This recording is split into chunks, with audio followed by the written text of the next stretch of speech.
ఓం శ్యామలాయై నమః. ఓం మంత్రనాయికాయై నమః. ఓం మంత్రిణ్యై నమః. ఓం సచివేశాన్యై నమః. ఓం ప్రధానేస్యై నమః. ఓం శుకప్రియాయై నమః.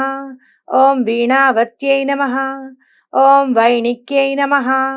ఓం ముద్రణ్యై నమః. ఓం ప్రియకప్రియాయై నమః. ఓం నీపప్రియాయై నమః. ఓం కదంబేష్యై నమః. ఓం వాసిన్యై నమః. ఓం సదామదాయై నమః. ఎంత ప్రశాంతంగా అనిపిస్తున్నాయి ఆ నామాలు. సరస్వతీదేవి నామాలు కదా మరి.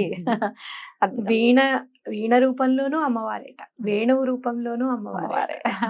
అంటే నాదము అనే దాంట్లో మనకి శ్యామలము ఉందన్నమాట. నాదం ఎక్కడి నుంచి వచ్చింది? హా. మనకి శివుడి ఢమరుకం ఉమ్. మోగిస్తే ఆ నాదంలో నుంచి వేదాలు పుట్టాయి అన్నమాట. అవును.